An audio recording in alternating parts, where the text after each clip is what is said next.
folks to just picture everything you folks see before your eyes, okay?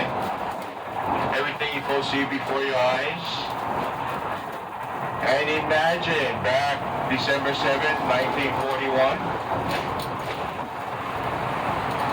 Okay, you didn't have all these buildings around that you see, okay? December 7th of 1941. The day that will always be a remembrance to everyone, the attack of Pearl Harbor. It was just all flatland before, okay? And as we head out to Pearl Harbor,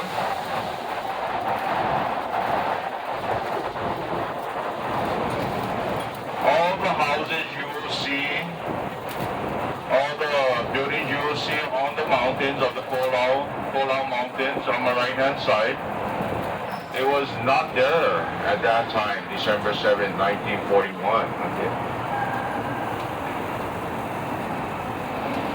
And when the first wave of attack,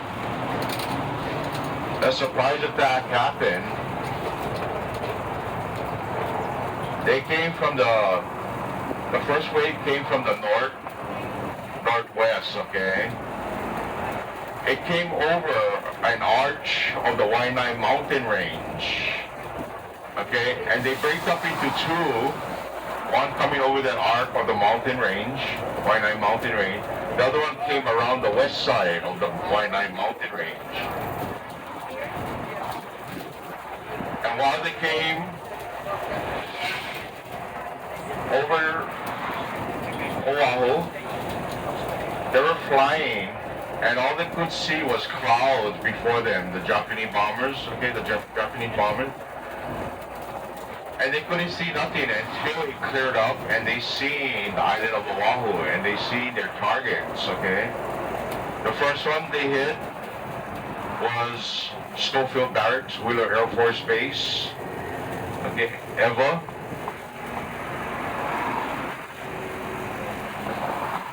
Hickam Air Force Base. Alright. If you look ahead, folks, there's a pink building on the top here. Okay, it's the Tripura Army Medical Center. It was once named the Tripura Army Medical Center. It's a military hospital, right there straight ahead. You're going to see it on your right-hand side as we make this turn. It is now named Spark Matsunaga, who was one of our great senators, Spark Matsunaga. And then the other one was Daniel K. Inouye, another great senator. And then we had one more named Dan Akaka. Okay, he was a representative for OHA in Washington. These men, okay, especially for Daniel K. Inouye and Spark Matsunaga, because of their background being Japan ancestries, okay, they were here at the time, December 7, 1941, after the attack, okay? And they were in prison, in the prison camps that was set up here after the attack, which was at Sand Island, I'll point that area when we head back to Waikiki. Okay? And later on, the U.S. government released them, and they joined the U.S. military to fight for their country, because they were Americans, okay? And they wanted to fight against Japan, and in World War II, they became known as the 442nd Infantry Regiment Division, also known as Go for Gold. Okay, as we say, when a team is bad, okay, we call them badass. Okay, they were bad. They earned Medal of Honors, became great war heroes. Okay, Daniel K. Inouye, while in battle, okay, he pulled the pin from the grenade, alright? And he was ready to throw the grenade into the enemy territory. Okay? While the enemy was shooting at them, they took off the fire, the machine gun from the enemy, took off Daniel K. Inouye's arm. And that grenade still was in his hand. when he pulled that pin. So what he did is he grabbed his arm, right arm, with his left hand, took the grenade out, okay, and threw it to enemy territory, all right? And he saved his comrades, okay? You're medal of honor for that, all right? These men became great senators for Hawaii, okay, representing Hawaii in Washington, D.C. Great senators, okay? So as we get closer to Pearl Harbor, I'm going to show you the Waianae mountain range, okay? And as I was saying earlier, picture back, December 7, 1941. We didn't have none of these right here, okay? What we see before our eyes, it was just all flat land. Okay, flat land. Nothing, no building, nothing, okay? The only highest building you had, okay, was Aloha Tower. That was the tallest building at that time.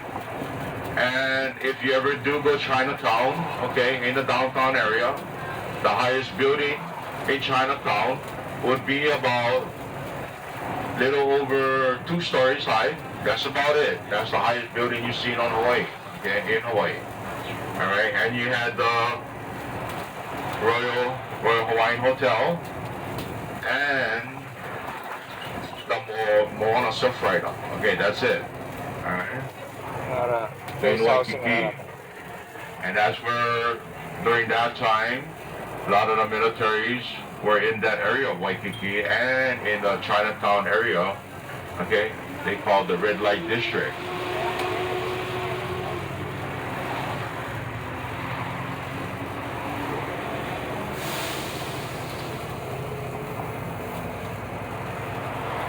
Okay, straight ahead, you see the Waianae mountain range, okay, straight ahead.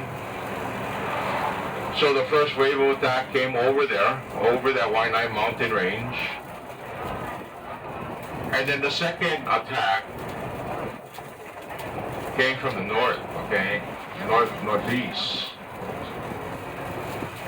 All right, those were the Japanese, those were the ones with the torpedoes on top that could penetrate through thick steel, okay? And these Japanese bombers, the second wave, came 50 feet above Pearl Harbor, the water of Pearl Harbor.